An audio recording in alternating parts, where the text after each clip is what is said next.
Uy, tila magiging maganda ang kahihinatnan ni Amy Marcos sa pagkampi sa mga Duterte, no?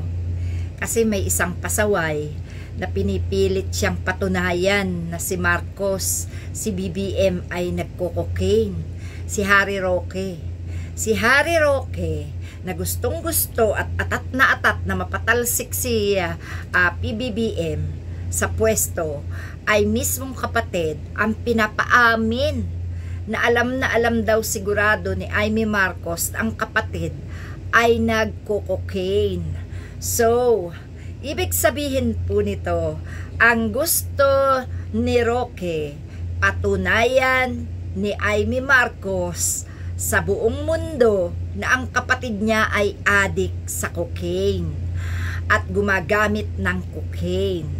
Ibig sabihin ni Roque, mas paniniwalaan ng taong bayan kung si Amy Marcos mismo ang magbibisto sa kapatid nito na ito ay nag-aadik-adik. Yan ang gusto ni Harry Roque para mas malakas ang kanilang paninira sa presidente. Kasi nga naman kung kapatid ang magbubulgar, talagang baka pwedeng paniwalaan ng ibang tao na hindi nakakaalam ng katotohanan. Kasi ang gusto mabiktima ni Harry Roque dito, si Amy Marcos at si BBM mismo. Dahil magkapatid ang maglalaban, masisira sa bayan, masisira sa mamamayan, masisira sa buong mundo. Yan ang gusto ni Harry Roque na desperado at natatakot umuwi dahil takot panagutan ang kanyang mga kasalanan. Ganyan kasama si Harry Roque, no? Kaya ano ang masasabi nyo kay Harry Roque? Ha? Hindi na talaga dapat makauwi ng Pilipinas yan. Dahil kung makakauwi yan dito, hindi yan makakalabas ng kulungan. Sa mga paninira, sa mga pambubuli, sa mga pangangantsaw, at higit sa lahat sa mga kasinungalingan. Masyadong sipsip si Harry Roque sa mga Duterte dahil kung si BBM ay bababa bilang presidente at mismong ang kapatid ang magpapabagsak, ay tagumpay sila. At isa pa, kapag napabagsak nila si BBM, sigurado pati si Amy Marcos may kalalagyan sa kanila. Dahil sasabihin nila, kung ang kapatid mo nga tinaraydor mo, kami pa kaya dapat burahin ka. Yan ang kasasapitan ni Amy Marcos sa pagiging balimbing. Imbes na ang kapatid ay ipaglaban at ipagtanggol, siya pa ang sumisira. Walang kwentang kapatid. Ano naman itong pilit na sinisilip ng mga ulaga, no? Ha? Pilit sinisilip nitong si sino ba itong sumisilip na ito kay First Lady, no? Si First Lady Liza Araneta Marcos. Pinipilit nila ito na maimbestigahan, no? Itong si Amy Marcos. Pinipilit na maimbestigahan ang First Lady hinggil sa pagkamatay ni Tontoco, ni Paulo Tontoco doon sa Los Angeles, California. Ito po yung negosyante raw na namatay ng dahil sa cocaine effect. So talagang dinudurog nila ang mag-asawa, no? Anong laki ng pagnanasa ng mga hudas na ito sa posisyon ni President Bongbong Marcos. Ang grabe nitong si Amy Marcos, hindi na nasyahan sa kanyang pagwawalang hiya, no? Sa pagkapit sa kriminal at berdugo, sa mga baliw na pamilya, hindi na nakontento itong si Amy Marcos. Pati ba naman pagkamatay ng iba sa ibang bansa ay isasangkot ang hipag niya? Ay di ba ito ay asawa ng kapatid niya?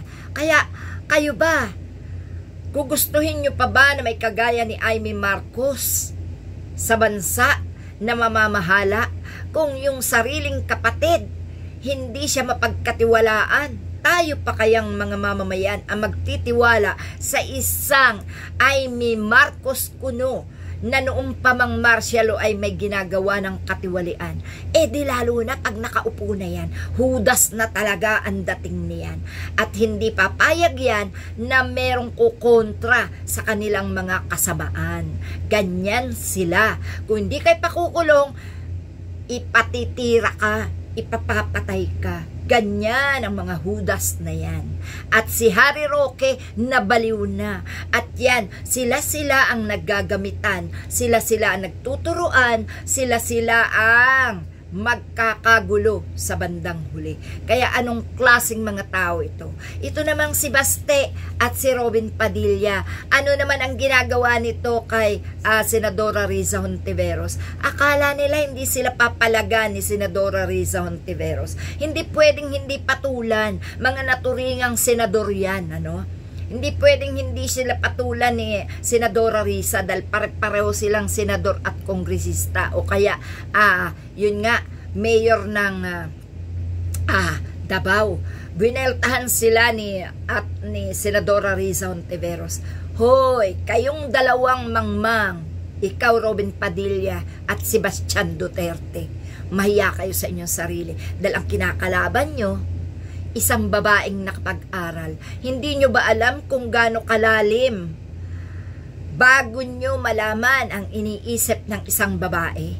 Hindi nyo ba alam na ang isang babae ay tahimik at legal na lumalaban at hindi nyo mahuhukay ang nasa utak ng isang babae kung paano makipaglaban? Kung kayong mga lalaki, dinadaan nyo sa kayabangan, madali kayong mabisto, madaling malaman ang takbo ng utak nyo, pues ibahin nyo ang isang Riza Hontiveros dahil ang isang Riza Hontiveros ay nag-aral bago pumasok sa politika. Ha? Tandaan nyo yan. Ang isang Riza Hontiveros hindi yan lalaban kung walang ibubuga. Mga tanga ba kayo? Ha? Robin Padilla, Sebastian Duterte, at higit sa lahat, ikaw Roque at Amy Marcos, lahat kayo walang kwentang tao. Lahat kayo walang kwentang Pilipino. Lahat kayo walang kwentang politiko. Wala na ang mga pangalan nyo sa mga susunod na eleksyon. Namnamin nyo na ngayon ang pagkakaupo nyo sa inyong mga pwesto dahil hanggang ganyan at hanggang dyan na lang kayo. No?